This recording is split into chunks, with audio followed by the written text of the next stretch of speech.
Se demora en poner a grabar. Desde ayer en la tarde que está así. Ahora empezó. Ahora sí, muchachos. Ahora sí, por favor, en el chat, un puntito, una coma, una letra, lo que quieran. Tomás, bienvenido. Qué bueno que está aquí, caballero. Ya. Mientras colocan en el chat un puntito o presente, lo que ustedes quieran, voy a empezar a compartir la pantalla.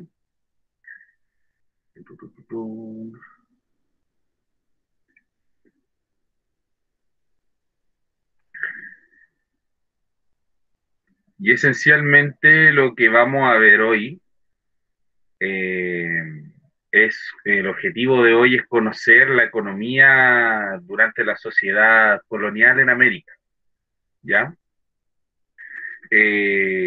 Por eso es que traje este PPT, un PDF en realidad, pero es una presentación que saqué de un blog donde se comparte mucho material, ¿ya? El tema de la economía es harto de datos y temas.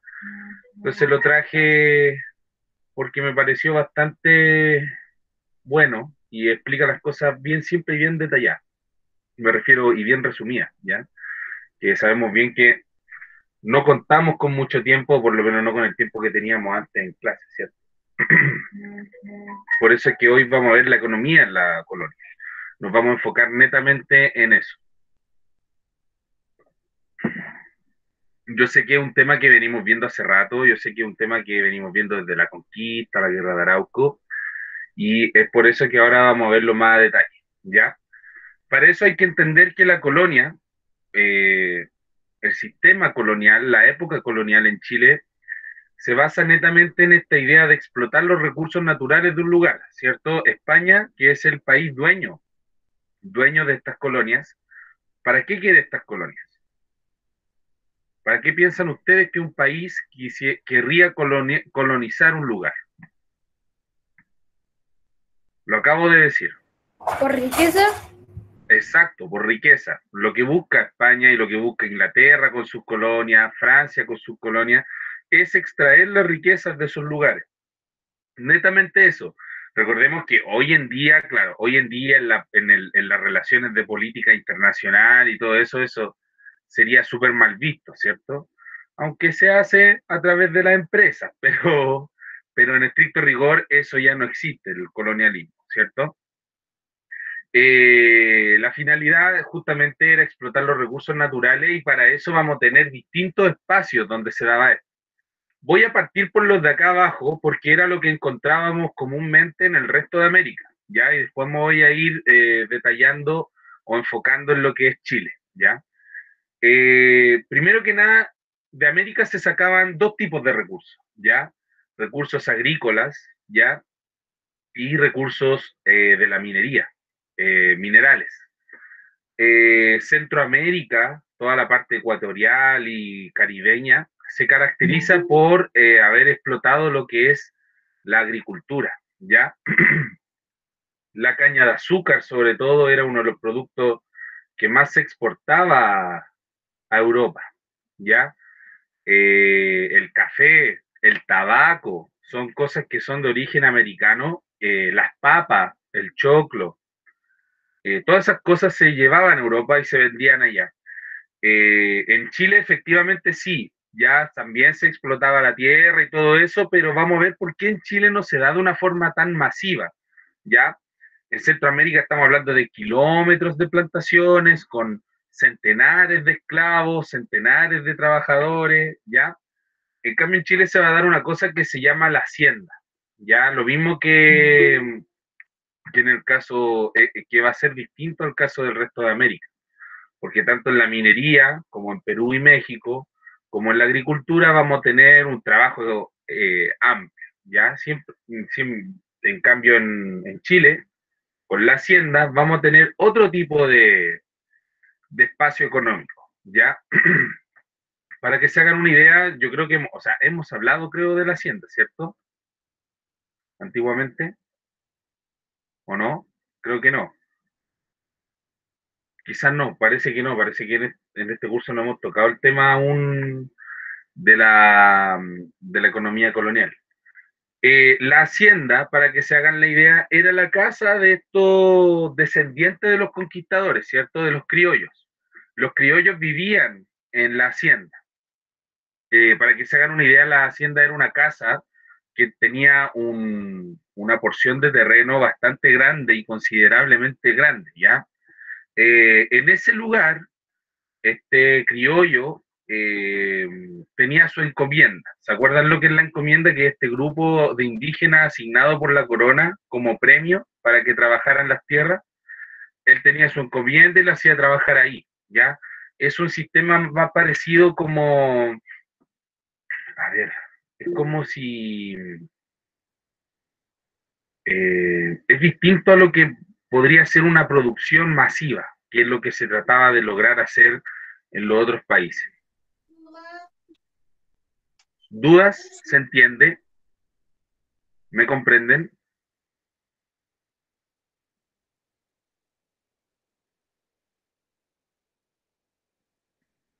Pueden escribirlo en el chat también si tienen alguna duda o van teniendo alguna pregunta. No, profe, está claro. Bien, ahí vamos a ir viendo en todo caso y esclareciendo detalles, ¿ya? Como dije anteriormente, el objetivo de tener colonias para España va a ser explotar sus recursos naturales. Y dentro de eso van a haber distintos periodos que se pueden identificar claramente de acuerdo a lo que necesitaba España, ¿ya? Por ejemplo, nos vamos a basar en el siglo XVI, XVII y XVIII, que son los 3 siglos que dura la colonia. Recordemos que aproximadamente el sistema colonial va a durar 300 años, ¿cierto? Recordemos eso, desde 1500 hasta 1800. Ahí anótenlo ahí un torpedito si es que se lo quiere recordar. Y en el primer periodo recordemos que aquí llegaron los españoles, cuando descubrieron que encontraron un nuevo continente. ¿Qué fue lo que estaban vueltos locos por encontrar primero? Aquí lo dice. Por el Siglo oro. XVI, oro, exacto. Entonces vamos a tener los primeros 100 años enfocados netamente a la explotación de la minería, ¿ya? Siglo XVI, dedicado a explotar la minería, como dice aquí. Síntesis de actividades económicas durante la colonia en Chile. Recordemos que durante el siglo XVI se da todo el tema de la guerra de Arauco, Pedro de Valdivia, que viaja Marga Marga a sacar las pepitas de oro, ¿cierto?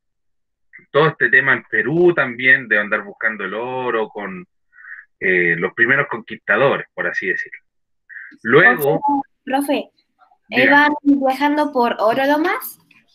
en un comienzo sí, en un comienzo recordemos que el objetivo principal era encontrar yacimientos de oro, que era la forma de hacerse la riqueza más rápido, ¿ya? Pero cuando se van dando cuenta, justamente, y van pasando los años, estos conquistadores tienen hijos, nietos, ¿cierto? Se va aumentando la población y se van dando cuenta también que América es un continente que no solo sirve para explotar recursos minerales, ¿ya? En América yo puedo tener, por ejemplo, hay muchas tierras fértiles, hay muchos bosques, ya hay mucha materia prima en la cual yo puedo exportar y llevar a Europa. Entonces ahí es cuando pasamos a la etapa de la colonia, efectivamente, ¿cierto? Termina la conquista y empieza la colonia y, y va a enfocarse a otro tipo de producción, como la ganadería aquí, por ejemplo, ¿cierto? Y la exportación de cueros, charqui, cebo y mulas. Ya las mulas se utilizaban mucho para lo que es el transporte justamente de carga. La mula es un híbrido entre caballo y burro, ¿ya? De esa forma surge este animal que es un híbrido que con lo que conoceríamos nosotros como un quiltro, ¿cierto? Eh, y luego, al final, ¿cierto? Al final ya de la época colonial viene el siglo XVIII con la agricultura, que tiene que ver con la exportación de trigo, frutos secos, aguardiente y vino. ¿Por qué vamos a pasar netamente como a exportar cosas que son consumibles? Porque en Europa, recordemos que Europa va a ir evolucionando también, paralelamente con lo que está pasando en América. Y recordemos que en Europa hay rivalidades, ¿cierto? España con Inglaterra, Francia, Holanda, no se llevan muy bien, son países que compiten sobre todo en lo económico. sobre todo con lo que tiene que ver con platita, con tener mayores barcos que transporten los productos, ¿cierto? Poder acceder a los puertos, pagar menos impuestos, ojalá. En todos esos sentidos competían. Entonces, productos finos y extraños son lo que más se va a vender para este final de la época. El trigo, los frutos secos, como dice ahí, el maní, las almendras, cosas que no existen en Europa y que van a ser sumamente caras allá. O el aguardiente y el vino, que son ciertos licores, alcohol, ¿cierto? Que sirve para la fiesta, todos sabemos para qué sirve el alcohol, ¿cierto? Y que en Europa no se produce. Ya el único país que produce vino en Europa es Francia, y acá Chile, por ejemplo, va a ser uno de los productores de vino más importantes hasta el día de hoy. ¿Ya? Acá en Chile hasta el día de hoy se producen vinos finísimos, que sean famosos en todo el mundo. Buenos días, profesor. Una pregunta, ¿usted va indicando dónde se pone, bueno, dónde se empieza a escribir? Sí, sí, aunque ustedes saben que yo después subo todo este material, pero primero me gusta explicarlo, ¿ya? Así que Ya, gracias. pueden ir copiando todo esto todo este cuadrito rojo, lo pueden copiar en su cuaderno, ¿ya? Desde el título y todos los detalles. Mientras tanto, les explico cómo se da la economía chilena en la época colonial, ¿ya? Se calificó la economía chilena como una economía dependiente. ¿Creen eso ustedes que la economía chilena, de acuerdo a lo que vemos en el cuadro, haya sido una economía dependiente?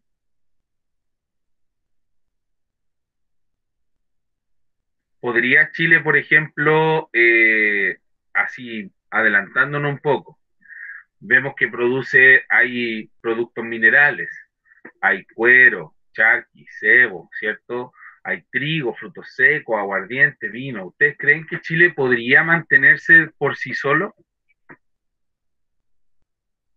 Sí, porque tiene todos los recursos. Exacto. Aquí ya vemos que Chile, ¿cierto?, es un país muy rico en recursos naturales. Y esto es algo que perdura hasta el día de hoy, ¿ya?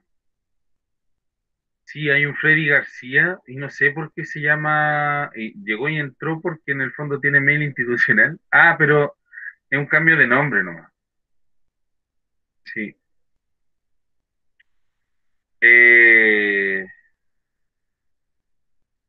como decía, eh, Chile efectivamente es un país que tiene mucha materia prima, muchos recursos naturales y es un país demasiado rico, ¿cierto? En el fondo, ya aquí tenemos y vemos cómo Chile se mantiene en el fondo por sí solo. ¿Por qué? Porque en Perú, por ejemplo, se hacían productos manufacturados, ¿ya? Chile llevaba sus cosas hacia el Perú. Recordemos que Chile depende de Perú administrativa y políticamente, porque en Perú, en el Cusco, está el virreinato, ¿cierto? Entonces Chile va a vender sus productos naturales hacia el Perú y en el Perú los van a manufacturar. ¿Qué quiere decir esto? Que los transforman en productos elaborados, ¿ya? Por ejemplo, la madera la van a transformar en muebles. El cebo lo van a transformar, por ejemplo, en cuero, o sea, digo, en velas, ¿cierto? Que se utilizaba para hacer velas, jabones, etcétera.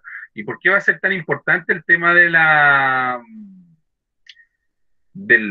velas? Ustedes estarán pensando ya, pero profe, velas, o sea, hoy en día, ¿quién usa velas? Nadie, ¿cierto? Pero recordemos que en ese tiempo no hay electricidad, entonces una de las cosas que más se consumía en la época eran las velas.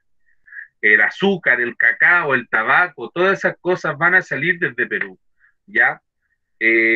Por ende, Chile administrativamente sí es un país dependiente, muchachos, y pues, hasta el día de hoy es un país dependiente.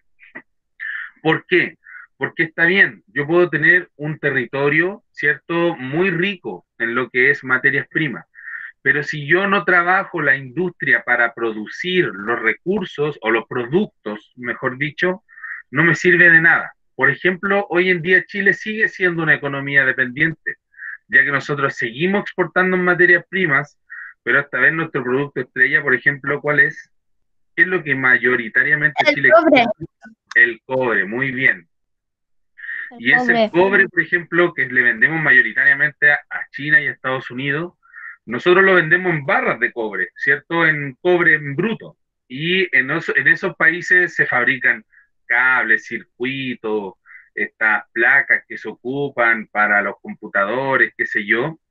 Y después nosotros compramos esos productos ya elaborados.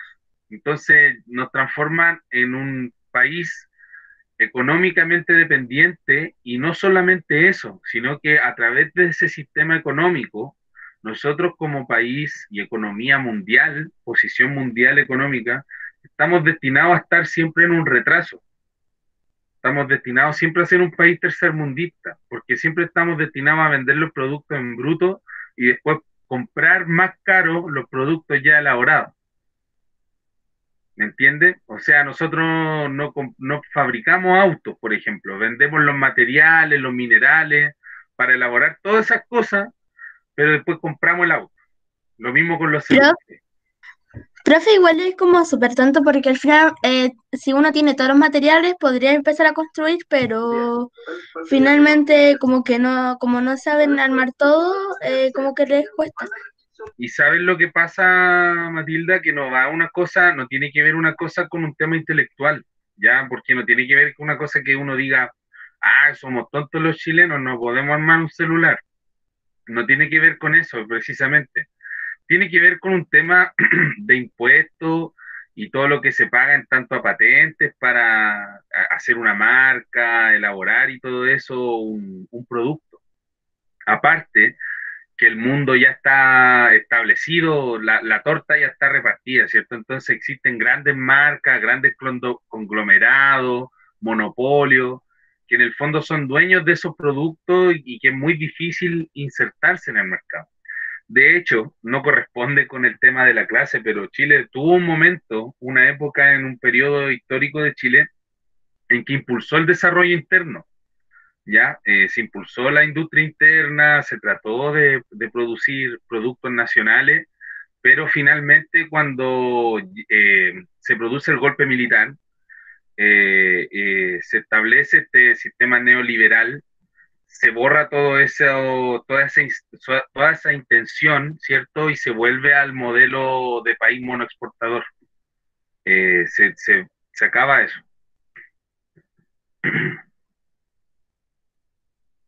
En fin, la hipotenusa. Ah, no, nada que ver.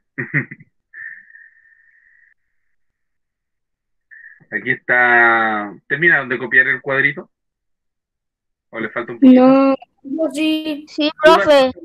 dudas No, hasta profe. acá, muchachos? ¿Alguna pregunta? No, profe. Por ahora Ok, no. por ahora no, muy bien.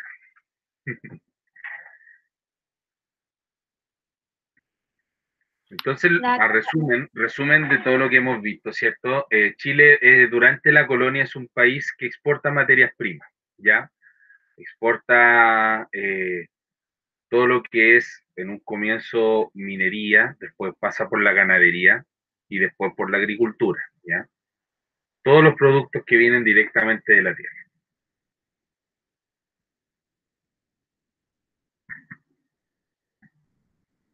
Hoy en día Chile sigue exportando los mismos productos, pero lo que sí ha dejado de exportar de cierta forma ha sido ganadería, ¿ya?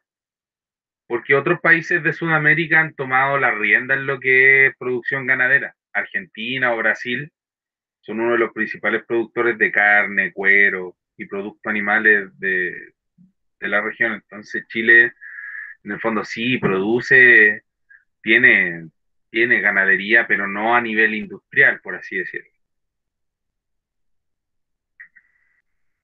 Pero lo que es la agricultura, Chile sigue siendo por excelencia uno de los primeros exportadores. De hecho, en Chile nos quedamos con los productos más feitos, comillas feitos, por así decirlo. Las manzanas más jugositas, los frutos secos más bonitos, todo eso se vende, se va hacia afuera. Nosotros nos quedamos con el producto de segunda mano, por así decirlo. Lo de mala calidad. Eh, no sé si mala calidad, porque en el fondo igual son ricos. Quizás los más chicos, los menos, Lo claro, menos apetecible. claro, lo más bonito se vende hacia afuera. Y pasa con todos los productos en Chile, muchachos. También con el tema marítimo. Ya los mariscos, los peces, la alga, todo eso también se vende hacia afuera. Todo eso. Los Profe, pescados, los mariscos. Ujú. ya También terminé, profe. Ya, muy bien. Sí, todo eso, todas esas cosas. Por ejemplo, antiguamente, y usted pregúntele a su abuelita nomás si quiere, pregúntele cómo eran las manzanas antiguamente cuando ella era chiquitita, o cómo eran los mariscos cuando, si ella tuvo la oportunidad de ir a la costa, siempre le van a decir que eran de mejor calidad. Y tiene que ver efectivamente con eso, porque hoy en día no es que ya no existan esos productos, sino que se venden hacia el extranjero. Y hay reportajes y reportajes que muestran, por ejemplo, yo he visto reportajes de chilenos, periodistas chilenos que van a una verdulería o a un supermercado estadounidense y van al sector de la fruta y dicen, por ejemplo, manzanas chilenas, y muestran así unas manzanas, se ven jugositas, o unos tomates así. Entonces ahí se ve la diferencia del producto que vendemos y versus el producto que nos quedamos. Y ojo que no es tan malo eso, porque en el fondo vende una buena imagen de Chilito en el extranjero.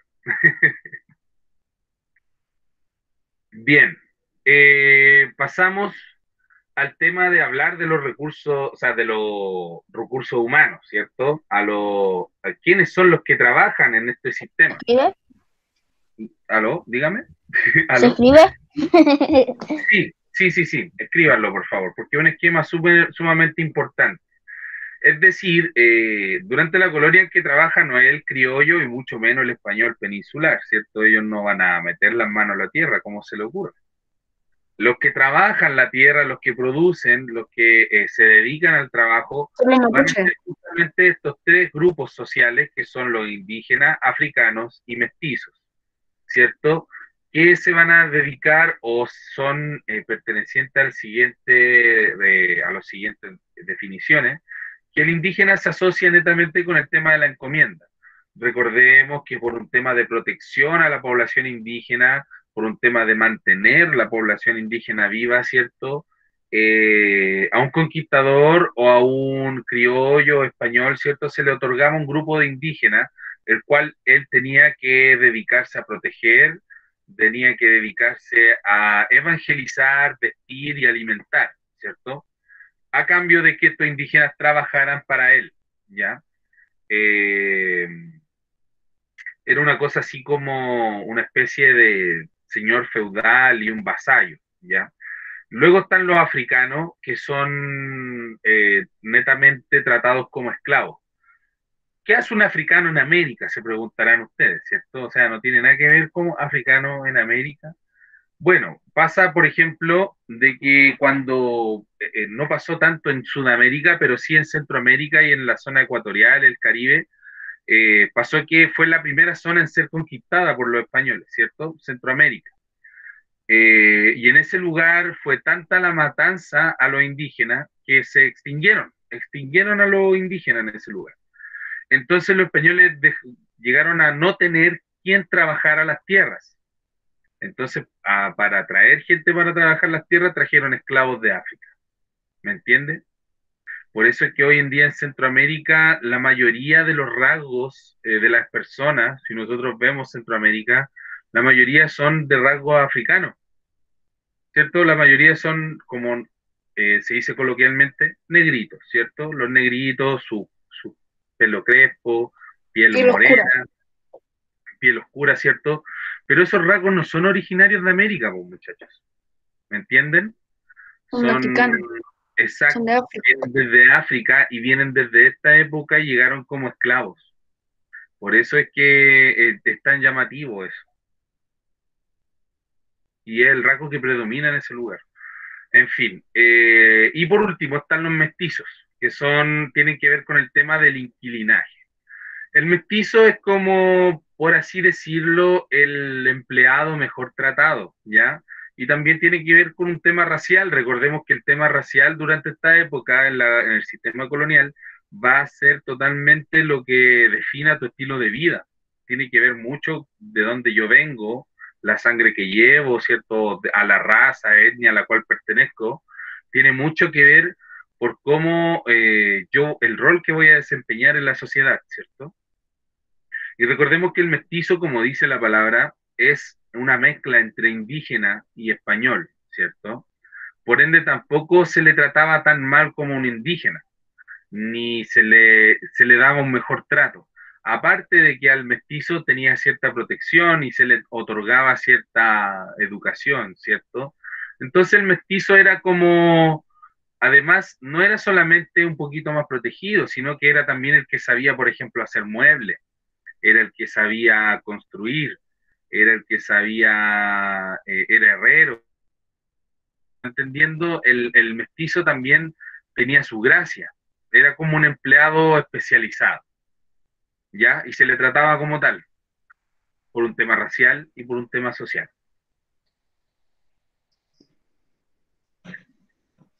El trato del trabajo va a ir evolucionando a través de los años, menos para el esclavo que va a mantenerse siendo un esclavo durante todos los años hasta el fin de la colonia. Pero el indígena y el mestizo van a empezar a tener un mejor trato, se les va a empezar a pagar un sueldo, ¿ya? O un salario, o una parte de lo que producen, se les va a otorgar más libertad. De hecho, en el futuro y al final de la colonia, tanto el indígena como el mestizo podían elegir dónde trabajar, ¿ya? Vamos a ver el paso de la encomienda al paso del tema del inquilinaje y el peonaje, que tiene que ver con el tema de peones y inquilinos. Dígame. Al final era como que no te obligaban a solo un trabajo, ¿podías elegir más trabajos?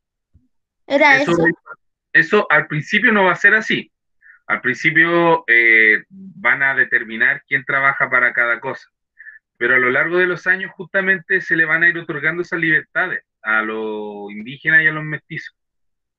Y tiene que ver por un tema también de que muchos indígenas van a ir renunciando a su cultura indígena.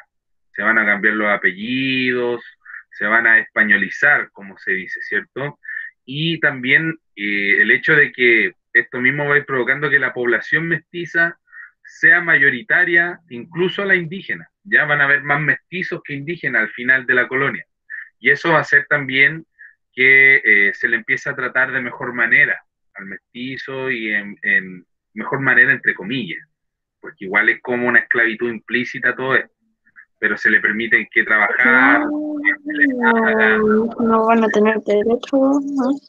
Profe, ¿usted ¿Cómo cree algo que así? hoy en día se respete, por decir así, que uno puede elegir los trabajos? o sea, hoy en día nosotros tenemos la libertad de poder estudiar lo que nosotros queramos una vez que seamos adultos, ¿cierto? Y de cierta forma elegimos en qué rubro desempeñar.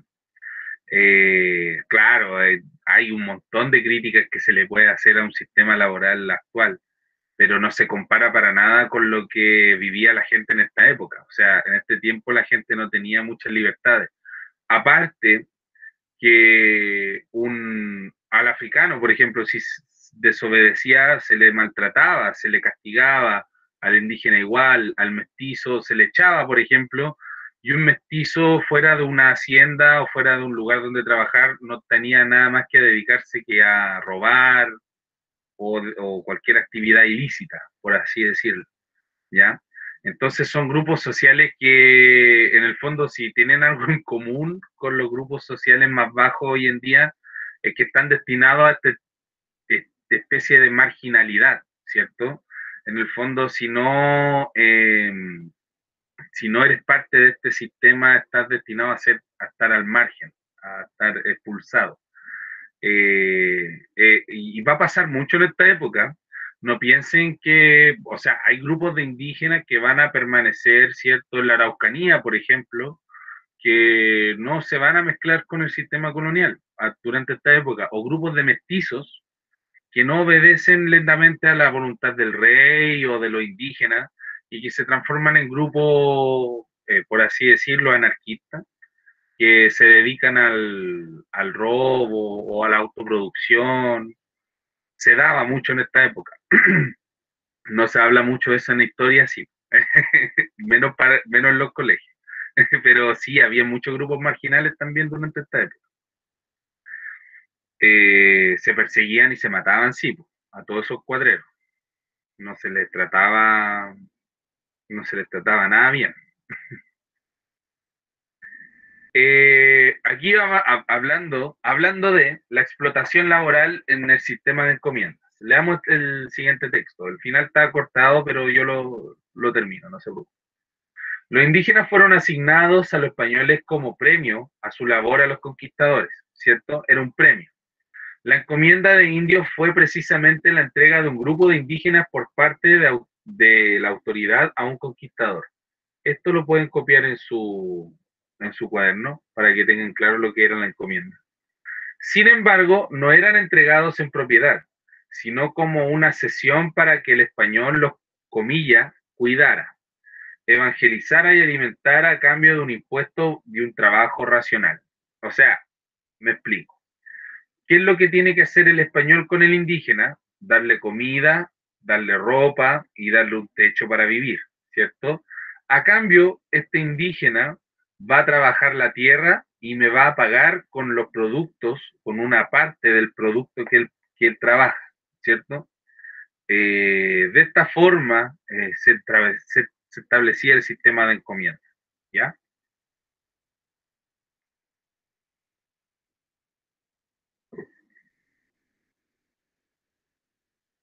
Sin embargo, a la práctica suena muy bonito en teoría, ¿cierto? Yo te cuido, te doy una casita para que tú trabajes y así no te mueras. En el fondo así se ve, ¿cierto? En teoría. Pero como dice aquí en la práctica, no obstante derivó en una forma de trabajo obligatorio que no estuvo exenta de abusos físicos a los indígenas. Ello fue uno de los factores progresivos de disminución. Ya, o sea, en el fondo, de igual manera, este tema de evangelizarlo y cuidarlos fue como cuidarlos así como cuando la gente tiene perritos y los tratan mal, una cosa así. Porque en el fondo van a haber distintos factores, ya no es tampoco una cosa de que, hoy qué malo los españoles. En el fondo, ¿qué pasa si tú sacas un grupo de indígenas, una cultura de indígenas que tenía un estilo de vida totalmente distinto? Van a haber indígenas que mueran, por ejemplo, de infección a la piel porque no estaban acostumbrados a usar ropa. Ya las telas de los españoles llenas de ácaro y cosas así le van a causar infección en la piel. Cosas así se van a dar. Suicidios se van a dar mucho. Ya está escrito en crónica española, muchos indígenas se suicidaban, morían a través de los maltratos. De hecho, al indígena rebelde, al indio rebelde, que se le trataba así, ¿cierto? Se le trataba como un esclavo y se mostraba como un ejemplo. Lo vimos en el documental de TVN, ¿cierto? De cómo colgaban incluso a los indígenas en el camino para demostrar como que eso es lo que le pasaba al que no obedecía, ¿cierto? Cosas como eso van a hacer que la población indígena vaya disminuyendo. Y sumando eso que la población mestiza va a ir avanzando, va a ir siendo una evolución social durante la colonia. Hoy en día son Profesor, muy, dígame. quizás se le dice así que explotaban al indio porque le hacían mucho trabajo por largas horas de día y sin Sí, descanso. exacto. Tiene que ver netamente con eso, porque trabajaban de sol a sol, como se dice. Desde que sale el sol hasta que se oculta, estaban trabajando en el campo y no se respetaban, por ejemplo, descanso.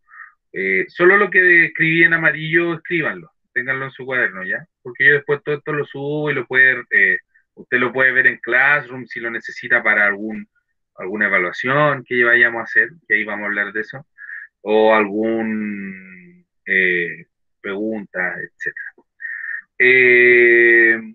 Profe, Justamente, hablando de evaluaciones, ¿cuándo vamos a hacer la próxima evaluación más o menos? sí, eso es lo que quería hablar, pero lo voy a hablar al final de la clase. Ya se va a tratar, la estoy elaborando ya, y tiene que ver con la elaboración de un vocabulario histórico, que le puse así. Tiene que ver La con evaluación va a estar entretenida. que son conceptos que van a ir definiendo, ¿ya? Que en el fondo es crear como un diccionario con conceptos históricos, que sirve mucho eso también, ¿ya? Sirve mucho para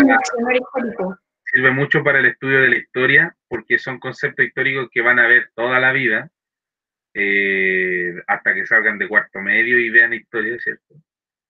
Y otras cosas que tienen que ver también con el vocabulario general, ¿ya? Con el vocabulario en general, que en el colegio, en temas de vocabulario, está un poquito débil. Entonces, para apoyar ese tema también, se pidió que historia apoyara el tema del vocabulario y todo eso. Así que estamos en eso. Ahí vamos a hablar al final de esa evaluación. Bien, seguimos. ¿Qué papel cumplieron las tasas? ¿Qué son las tasas primero que nada, ya? Las tasas son estas leyes de trabajo a las cuales se les va a establecer la encomienda, ¿ya? La primera tasa va a ser la tasa de Santillán. No las copien porque las voy a explicar, ¿ya? Pero si quieren copian el nombre y el año para que tengan presente. La tasa de Santillán va a ser la primera que se establece en 1558 y que hablaba de un turno de trabajo o mita, ¿ya? Y que los indígenas que iban a trabajar tuvieran entre 18 y 50 años. Los indígenas que trabajen en minas tendrían un sexto del oro que recolectado, ¿cierto? Y se ratifica el servicio personal como tributo. En el fondo, traduciendo lo que dice, ¿cierto? Tiene que ver con que solo trabajan los indígenas que tienen entre 18 y 50 años y se les paga con un sexto de lo que producen, ¿ya? O sesmo, como dice ahí entre paréntesis. Y además que se ratifica el servicio personal como tributo. ¿Qué es el servicio personal como tributo? Tiene que ver con la obligación de obedecer al español al cual yo fui asignado. Servicio personal por tributo, ¿me entienden? Estoy obligado por orden del rey a trabajar para ese español. Ojo con eso. Luego va a venir la tasa de Gamboa en 1580. Suprime la tributación del servicio personal por tributo en oro y especies. ¿Qué quiere decir eso? Que ahora ya yo no estoy obligado a trabajar para ese español, sino que pagándole cierta cantidad de oro o cierta cantidad de especies, yo puedo elegir o de cierta forma cambiar el trabajo. Luego va a venir la tasa Esquilache en 1621, que suprime el servicio personal por tributo y se le empieza a pagar un salario al indígena, ya que va a empezar a trabajar libremente. O sea, ahora ya desde 1621 el indígena elige dónde trabajar. Y luego viene la tasa del Asa de la Vega en 1635, que es la última, donde se le da la libertad al indígena para elegir pagar a su encomendero en especie o trabajo. Pueden tomar apuntes, pero yo después subo esto, ¿ya? O si quieren subo el mismo, lo subo como una imagen, pego el pantallazo y lo subo así al Classroom, ¿ya? No hay problema.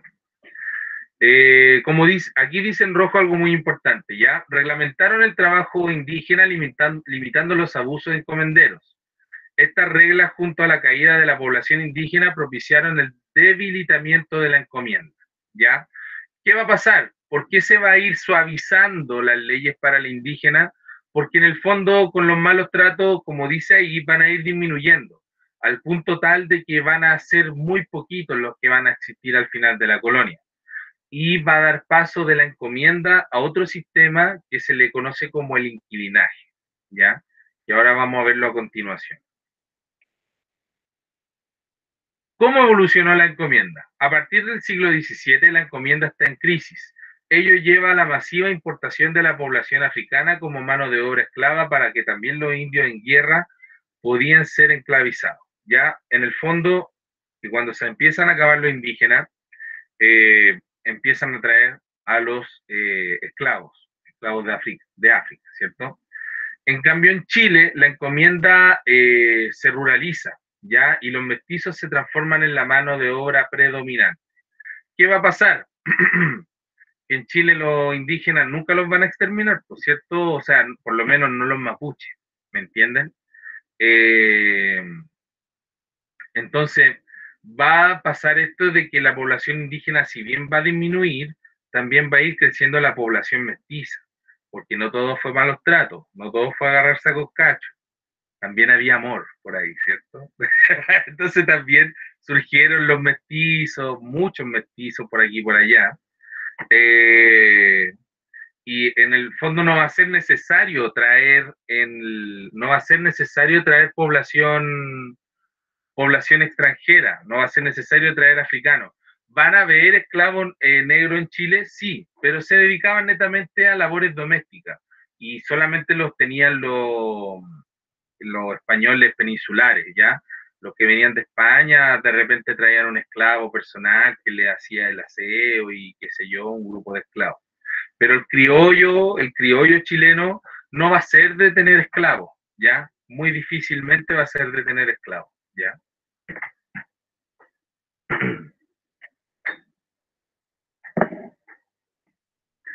Eh,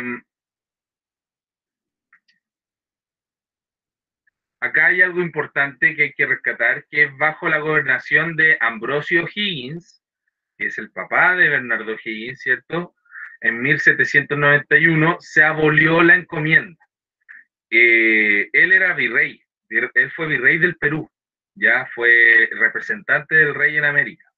Y este caballero abolió la encomienda final en 1791 porque ya no quedaban indígenas en Perú o en Chile. O sea en Chile no quedaban, no había la suficiente mano de obra. Entonces al final pasó a ser un sistema de inquilinaje. Como dice acá, esto dio forma al inquilinaje como sistema laboral, que en el fondo es como, pucha, que ustedes no conocen no conocen el concepto del feudalismo, pero en el fondo es como eso, ¿ya? Se trata de que yo te otorgo un pedacito de mi tierra para que tú vivas ahí y trabajes esa tierra y luego me pagas por lo que produces. Yo voy a permitir que el inquilino eh, es como una persona que vive dentro de mi casita, pero no tiene nada que ver conmigo, ¿ya? Yo le permito que trabaje en mi casa, le permito que produzca sus productos y que él después me pague, ya sea en oro o con sus propios productos, me pague una porción de eso, ¿ya? Obviamente, para uno en su imaginación, nosotros que tenemos casas relativamente chicas, ¿cierto? No es lo mismo que tener una hacienda y tener una porción de tierra que yo voy a necesitar que alguien trabaje esa tierra, ¿cierto? Entonces, por eso era tan conveniente tanto para el patrón como como para el inquilino. A pesar de eso, había que hacer una diferencia, ¿ya? Dentro de lo que es este sistema de inquilinaje y del trabajo de la hacienda, ya van a haber dos tipos de trabajadores. Va a estar el peón y el inquilino, ¿ya? El peón era este trabajador que se reclutaba de vez en cuando para hacer un trabajo en específico. Por ejemplo, hoy en día, ¿conocen ustedes el trabajo de los temporeros? Durante la época de cosecha en el campo, cuando se cosechan los productos en el verano sobre todo, Profesor, dígame. son los que trabajan en temporada así de frutas. Exacto. Cuando se cosecha la fruta en el verano, ¿cierto? Cuando se sacan las frutas, se contrata más gente para que ayuden a recoger todo eso. Y de esa forma, después cuando se acaba esto de cosechar, a esas personas ya no se les necesita, entonces es durante un periodo. O lo mismo pasaba, por ejemplo, no sé, si había que construir una casa, ¿ya? Se contrataba más gente, peones, para que trabajaran y ayudaran a construir eso, ¿cierto? Pero después ellos no seguían. Sin embargo, el inquilino llegaba a este trato con el patrón, ¿ya? Con esta idea de que el patroncito le daba un pedazo para que él pudiera vivir, se construyera una casita, pero a cambio él tenía que trabajar la tierra, criar animales, no sé, pues si era zapatero podía hacer zapatitos, ¿cierto? Si era carpintero hacía unos muebles, y él le pagaba un tributo al patrón, ya sea en oro, en plata directamente, o con los mismos productos que él producía, ¿ya? ¿Me va entendiendo? De esa forma se producía el inquilinaje.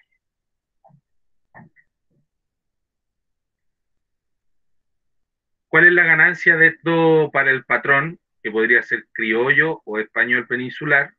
Que en el fondo él va a tener la riqueza y los productos de su tierra, permitiendo que esta gente viva en su casita, viva en una porción de su tierra y le produzca todas estas cosas y él después vende todo esto y él se va haciendo el dinerito.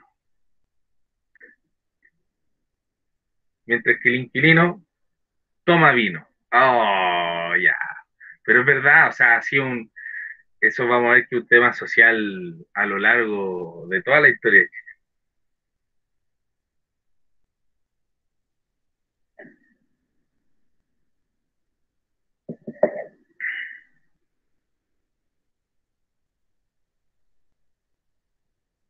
Bien, acá tenemos un grupo de mestizos y mulatos chilenos en una ilustración ya de la gran historia de Chile.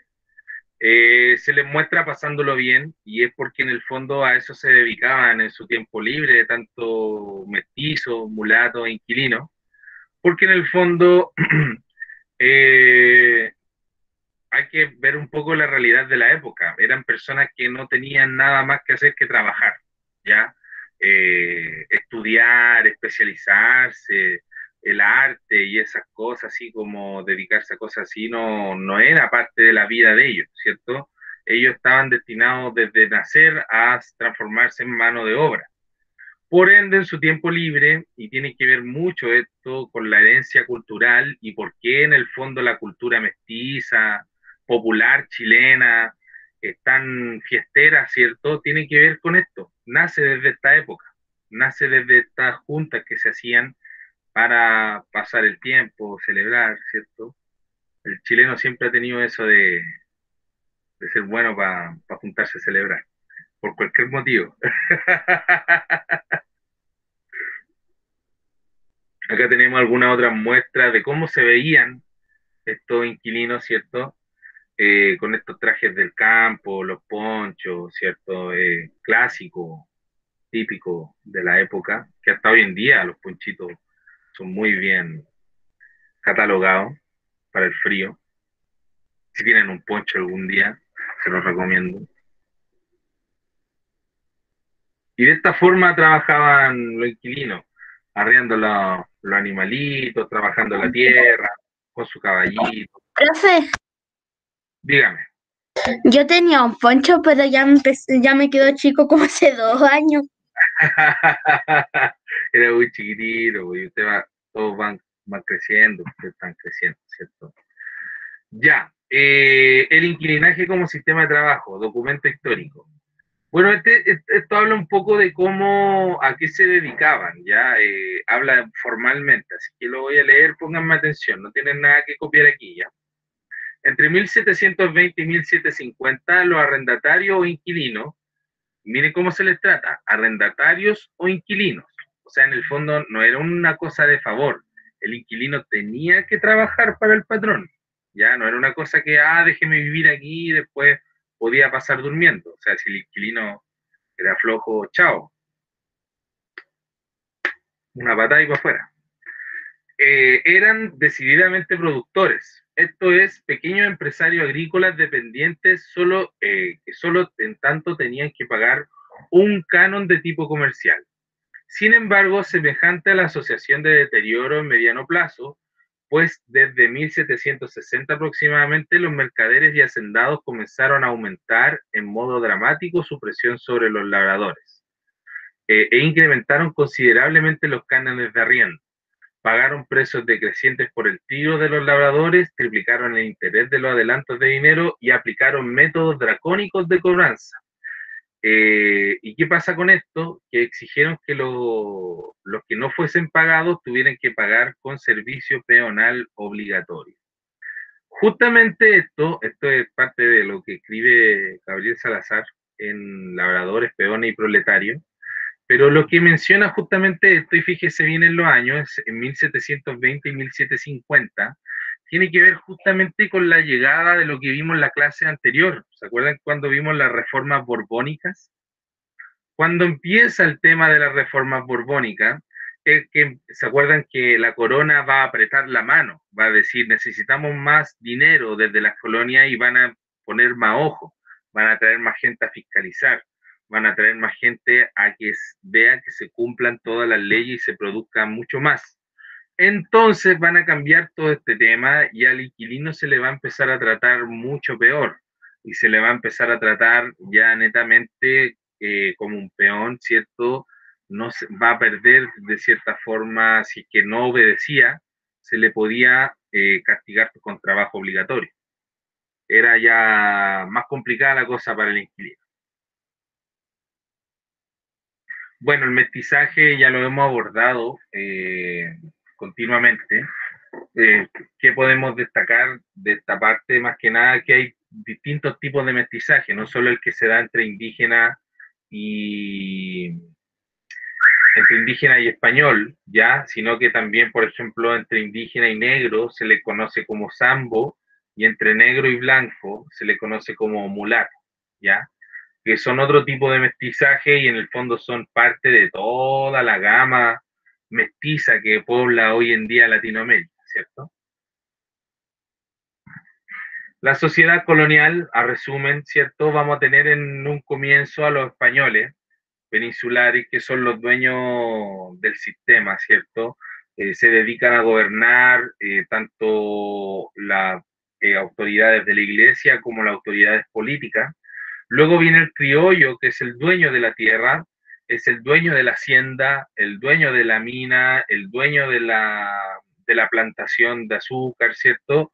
Que va justamente el que contrata a los mestizos, a los mulatos, a los zambos para trabajar, ¿cierto? Que como dice ahí son peones agrícolas, artesanos, carpinteros, albañiles, etc. Los indígenas vienen después, ¿cierto? Que van a ser los encomendados españoles, que vimos bien cómo se les trataba. Esta población va a ir disminuyendo y la mestiza va a ser la que va a ir aumentando. Y eso va a ir generando un cambio social a lo largo de la colonia.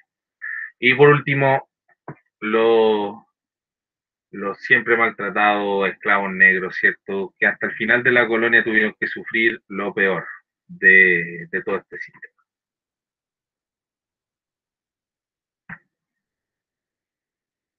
Esto a modo de resumen, ya, economía colonial. Tiene que ver netamente cómo se daba el tema.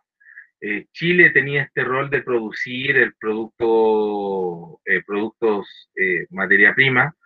Perú los manufacturaba y se los vendía a España. Entonces, en el fondo, siempre Chile va a tener este rol como de estar sometido económicamente a Perú y a su vez a España, ¿ya? Por eso es que para Chile va a ser tan llamativo después lograr la independencia. Sí, 10:55, lo sé. Hasta aquí llegamos, muchachos, no se preocupen. Así que eso. Durante la tarde voy a subir este tema del vocabulario de conceptos claves. Si no hay mayor duda, si no hay mayores preguntas, lo dejamos hasta acá. Voy a Profesor, dejar... Dígame. en el Profesor, ¿se la campo, clasificó? ¿hasta cuánto duró la hacienda chilena? La hacienda chilena va a durar... es buena pregunta esa, porque cuando Chile se independiza, la hacienda chilena va a perdurar a lo largo de los años. Va a durar, yo creo que hasta mediados de 1800, es decir, el siglo XIX, que Chile va a empezar a optar por una modernización económica y va a empezar a abandonar el sistema rural del campo por un sistema más urbanizado y de explotación de recursos naturales más industrial, etcétera. Pero va a durar harto el sistema de la hacienda y de hecho me atrevería a decir que en algunos lugares todavía se puede ver este sistema un poquito como de peonaje, de hacienda, ya todavía hay gente que tiene grandes porciones de tierra y tiene gente que trabaja a su servicio esta tierra, se da mucho aún.